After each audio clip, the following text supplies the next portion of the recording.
Hey guys, तो recently Nepal के प्रधानमंत्री केपी शर्मा ओली द्वारा एक स्टेटमेंट दिया जाता है जिसमें इंडियन वायरस को इटालियन और चाइनीज वायरस से भी ज़्यादा खतरनाक बताया जाता। वहीं नेपाल की गवर्नमेंट एक नया मानचित्र मैप जारी करती है जिसमें इंडिया के काला पानी, लिपियाधोरा और लिपू लेक को अपना भाग बताया गया। तो मैं हूं निशांत चौरसिया और आज हम चर्चा करने वाले हैं भारत नेपाल सीमा विवाद पर। तो ये देखिए, ये वही नेपाल का नया नक्शा है जिसको आप जूम करके देखोगे तो उत्तराखंड वाला जो पश्चिमी हिस्सा है इसमें आपको दिखेगा काला पानी, लिपू लेखा पास और लिपिया धोरा। तो नेपाल का कहना है कि ये नेपाल का भाग है। तो हमें इस संबंध में अधिक जानकारी के लिए लगभग 200 साल पहले चलना होगा। तो 200 साल पहले 1814 में होता क्या है, होता है गोरखाओं और अंग्रेजों के बीच युद्ध। जी हाँ, उस समय पे भारत पर राज्य करती है ब्रिटिश हुकूमत और ब्रिटिश हुकूमत अपनी टेरिटरी का एक्सपांड करने के लिए नेपाल के गोरखाओं पर हमला करता है, जिसके तहत लगभग 2 साल के बाद 1816 में होती है सुगौली की संधि। इसी सुगौली की संधि से नेपाल और भारत की सीमा काली या महाकाली नदी के द्वारा डिफाइन की जाती है। आप मैप में देख सकते हैं, मैप में आपको दिखेगी महाकाली रिवर। तो इसी महाकाली रिवर द्वारा, नदी द्वारा नेपाल की पश्चिमी सीमा निर्धारित की जाती है, जिसमें काला पानी, लिम्पियाधुरा और लिपू लेक को नेपाल का भाग बताया जाता है। लेकिन भारत इस क्षेत्र को पिथौरागढ़ जिले के अंतर्गत अपना हिस्सा मानता है। तो आप देखोगे अब होता क्या है कि 1860 में एक बार फिर से ब्रिटिशरों द्वारा नया नक्शा जारी किया जाता है, जिसमें इस विवादित जमीन को एक बार पुनः ब्रिटिश साम्राज्य अपने अंदर कर लेता है। तो प्रमुख बिंदु क्या है? तो प्रमुख बिंदु हम समझेंगे कि भारतीय जो विदेश मंत्रालय है इसने नेपाल के नक्शे को अस्वीकार कर दिया। और विवाद कैसे उत्पन्न होता है? तो आपने देखा होगा कि नवंबर महीने में जम्मू कश्मीर से जब आर्टिकल 370 को खत्म किया जाता है तो 2 नवंबर 2019 को भारत द्वारा एक नया नक्शा जारी किया जाता है, जिसमें काला पानी को भारतीय क्षेत्र का हिस्सा दर्शाया जाता है। जी हाँ, ये वही काला पानी है जिसको नेपाल वर्तमान मानचित्र में अपना हिस्सा बता रहा है।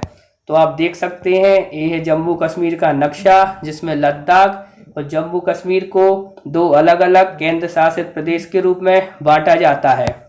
का एक और कारण क्या है? तो आपको इमेज में दिख रहा होगा कैलाश मानसरोवर, जो हमने कल ही डिस्कस किया था कि जो कैलाश मानसरोवर की यात्रा है ये भारत के सिक्किम से नाथुला पास से होते हुए की जाती थी, जिसमें 5 से 6 दिन का समय तीर्थयात्री को लगता था।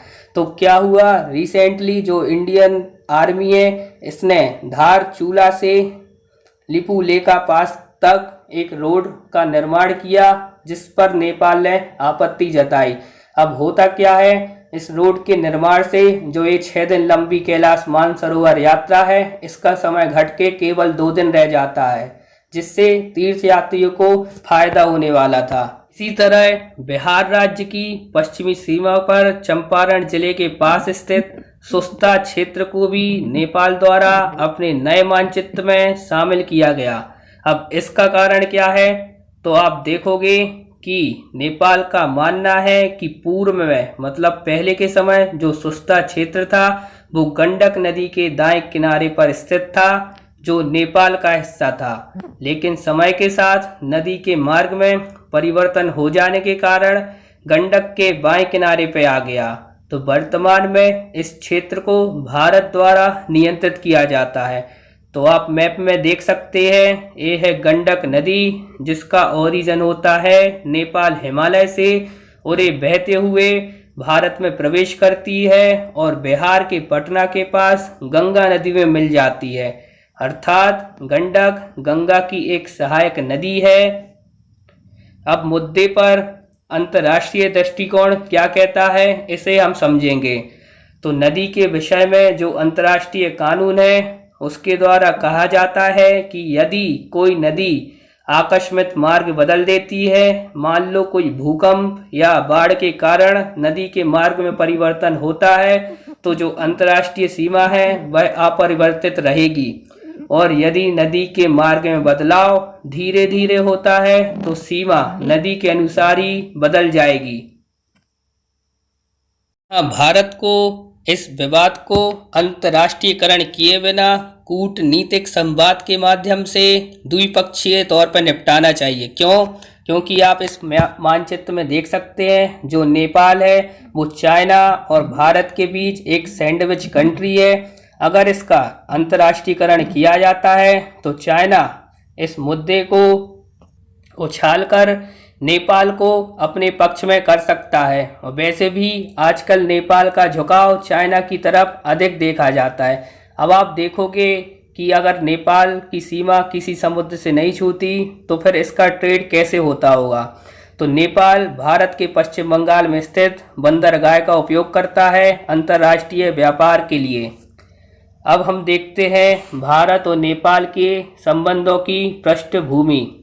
तो आप देखोगे प्राचीन समय से ही ये आपको लेफ्ट तरफ दिख रहा है पशुपतिनाथ टेम्पल। जी हाँ, ये वही मंदिर है जो हिंदुओं की आस्था का एक बहुत बड़ा केंद्र है। आपको राइट में दिखेगा ये है लुम्बिनी। जी हाँ, यहाँ पर हुआ था गौतम बुद्ध का जन्म, जिन्होंने बाद में बिहार के बोधगया में ज्ञान की प्राप्ति की। और यहीं से बौद्ध धर्म का गौतम बुद्ध और उनके अनुयायियों द्वारा पूरे विश्व में प्रचार प्रसार किया जाता है, खासकर दक्षिण पूर्व एशिया में। इस तरह आप देखोगे कि भारत और नेपाल दोनों ही देशों में हिंदू और बौद्ध धर्म को मानने वाली एक बहुसंख्यक जनसंख्या रहती है। साथ ही धार्मिक और सांस्कृतिक क्षेत्र में दोनों ही देश अपना संदर्भ साझा करते हैं। और राम सर्किट, जी हाँ, रामायण सर्किट योजना और बौद्ध सर्किट योजना के द्वारा भी दोनों देशों के सांस्कृतिक संबंधों को बढ़ावा दिया जा रहा है। आगे चलकर 1950 में दोनों ही देशों के मध्य शांति और मित्रता संधि की जाती है, जिसमें नेपाल और भारत दोनों ही देशों के नागरिक खुली सीमा के द्वारा बिना पासपोर्ट के एक दूसरे के देश में आवागमन कर सकते हैं। साथ ही आप देखोगे कि नागरिकों के बीच न केवल आजीविका बल्कि वैवाहिक संबंध भी है और पारिवारिक संबंध भी। इसलिए इस नींव को रोटी बेटी का रिश्ता नाम दिया गया। वहीं अगर बात रक्षा के क्षेत्र की जाए तो भारत के द्वारा द्विपक्षीय रक्षा सहयोग के तहत नेपाली सेना को प्रशिक्षण और अत्याधुनिक हथियार देके इनका आधुनिकीकरण किया है। वहीं आप देखोगे भारतीय सेना की गोरखा रेजिमेंट में नेपाल के पहाड़ी इलाकों के भर्ती की गई है। साथ ही 2011 से लगातार दोनों देशों के मध्य संयुक्त युद्धाभ्यास सूर्य किरण का भी आयोजन किया जाता है। बात अगर संचार क्षेत्र की जाए तो हाल ही में रक्सौल को काठमांडू से जोड़ने के लिए इंडियन गवर्नमेंट द्वारा इलेक्ट्रिक ट्रेन या ट्रैक बिछाने के लिए दोनों देशों के मध्य समझौते पर हस्ताक्षर किए गए हैं। आप देख सकते हैं दिल्ली से काठमांडू तक चलेगी सीधी ट्रेन। अब हम देखेंगे कि नेपाल पर चीन का प्रभाव। तो आप देखोगे कि जो भी दक्षिण एशियाई देश है इसमें चीन लगातार अपना दबदबा बढ़ा रहा है, चाहे वह नेपाल हो, चाहे श्रीलंका हो या पाकिस्तान और बांग्लादेश। तो चीनी कंपनियां अपना लगातार इन्वेस्टमेंट यहाँ कर रही हैं। देखिए ये है चीन का सबसे बड़ा project one belt one nation initiative. ठीक है, इसके द्वारा आप देखोगे कि नेपाल में भी ये रास्ता निकलता है और नेपाल के साथ साथ म्यांमार, बांग्लादेश, पाकिस्तान, ईरान पूरे दक्षिण एशियाई देशों से चेन कनेक्टिविटी को बढ़ा रहा है। साथ ही आप देखोगे चीन के द्वारा बांग्लादेश में चिटगोंग, श्रीलंका में हम्बनटोटा और पाकिस्तान में ग्वादर। जी हाँ, ये हर देश में चीन के द्वारा पोर्ट और बंदरगाह डेवलप किए जा रहे हैं। आप देखोगे एक फूलों की या एक मोतियों की माला भारत के चारों ओर चीन द्वारा बना दी गई है।